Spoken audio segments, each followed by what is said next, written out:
আঁকতে এসেছিলাম। এখানে আছে রমার পিঙ্কি, এখানে আছে আমার সাইকেল, আর এখানে রমা দোলনা খাচ্ছে। রমার একটাই জামা, রমা আবার মুখ লেগাচ্ছে, রমার একটাই জামা। তো স্যার এখান দিয়ে যাচ্ছে, তাই আমরা ক্যামেরাটা ঘুরিয়ে নিই। এটা হচ্ছে গন্তারের পার্ক। গন্তারের পার্ক না কি হাতি কিছুই বুঝতে পারি না। হ্যাঁ, ভেঙে চুরে গেছে, যাই হোক। এটা হচ্ছে গন্তারের পার্ক। এখানে বিবেকানন্দ আছে, চলো আমরা তোমাকে দেখাচ্ছি। এটা হচ্ছে গন্তার পার্ক। না, একটা হয়েছে। রনিতা ভয়েস দিচ্ছিল, আমি দিচ্ছি, এবার ও দোলনা খাচ্ছে।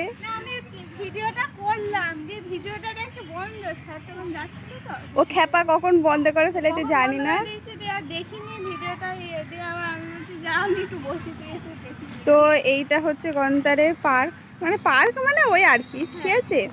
এখানে 3টে দোলনা আছে, আর এইখানে একটা গড়ান আছে, ঠিক আছে। আর ওইখানে 2টো আছে, আর ওইখানে একটা দূরে দেখতে পাচ্ছ নাকি জানি না, একটা ছেলে চলে গেল, একটা বিবেকানন্দ, আমি আর পাচ্ছি না, আছে।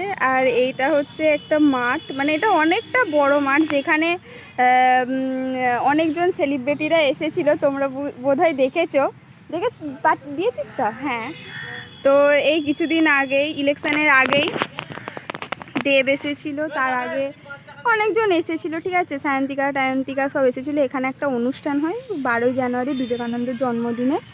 তো এটা অনেক বড় করে অনুষ্ঠানটা হয়, প্রায় তিন দিন ধরে একবার হয়েছিল, ওটা অনেক দিন আগে।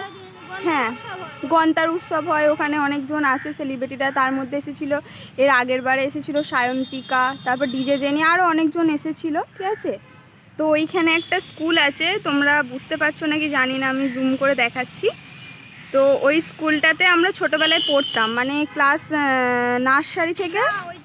ওই স্কুলটা আমাকে বলতে দে।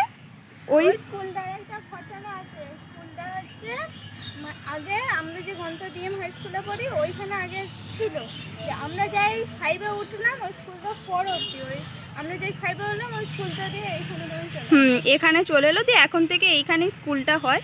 মানে আমরা ছোটোবেলায় এই স্কুলেই পড়তাম, কিন্তু এই যে এখানে মাঠের পাশে যে স্কুলটা হয়েছে, এই স্কুলটা তখন মানে হয়নি। আমরা গন্তার স্কুলে পড়তাম, দিয়ে আমরা যখন 5-এ পড়ি তারপর থেকে এখানে চলে আসে। এখন মোটামুটি প্লাস্টার সব পড়েছে, গ্রিল টিল বসিয়েছে। আমাদের সময় মানে আমরা চলে যাওয়ার পর, হ্যাঁ। তো আমাদের 3 জনের ফোনে রিচার্জ নেই। আমার শেষ হয়েছে পরশুদিন 6টার সময় সন্ধ্যেবেলা, আর রিচার্জ হচ্ছে রাত 12টায়। হ্যাঁ,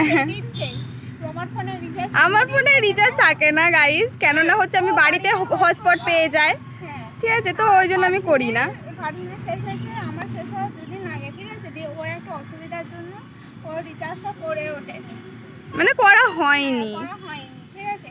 দিয়ে এবার আমরা পড়তে যাচ্ছি, তো প্রথমে আমার বাড়ি, তারপর রিমির বাড়ি, তারপর আমার বাড়ি, তারপর পারভিনের বাড়ি। তো আমি বাসা হলে ওদের 3 জনকে ফোন করে দিই, ঠিক আছে। এমন ঘটনা ঘটছে, আমরা কেউ কাউকে ফোন করতে পারছি না, মানে কি। হ্যাঁ, আমারও রিচার্জটা করা হয়নি, ঠিক আছে, একটা কারণের জন্য। পারভিনেরও করা হয়নি, ওর একটা অসুবিধা হয়েছে। আর রিমি করেনি, রিমি বাড়িতে হটস্পট পাচ্ছে, ওর দাদার কাছ থেকে পাচ্ছে, আর আমার দিয়ে আর করা হয়নি। এমন অসুবিধা, আমরা কেউ ফোন দেখতে পাচ্ছি না। এবার দেখো, কালকে আমাদের পড়া ছিল, ঠিক আছে। এবার আমি ঠিকঠাক মতো টাইম মতো যেমন বেরিয়েছি, ঠিক আছে। এবার আমি রনিতাকে ফোন করি, আমি বাপির ফোনটা নিয়ে গিয়েছিলাম, দিয়ে এবার কখন বাসটা না চলে গেছে আমরা বুঝতেই পারিনি। যাই হোক, যে আমি আবার পরে যাই, সেটার জন্য এবার এত প্রবলেম হচ্ছে না, প্রবলেম বলতে হ্যাঁ, কারোর ফোনে রিচার্জ নেই, যোগাযোগ করতে পারছি না, আদৌ পড়তে যাবে কিনা, স্যার পড়াবে কিনা, কোনো মেসেজই ঢুকছে না, বুঝতে পারছি না। এই প্রবলেম এখন আপাতত। টাটা, আজকের মতো এখানেই। হ্যাঁ, টাটা। ভালো লাগলে লাইক করবে, কমেন্ট করবে, আর উল্টোপাল্টা যেন কমেন্ট করো না, কারণ নেগেটিভ কমেন্ট যেন করো না, কারণ 8000 ফলোয়ার্স করে দেওয়ার জন্য তোমাদের আশীর্বাদ আছে বলেই আমরা আজ এত দূর এগোতে পেরেছি। Thank you.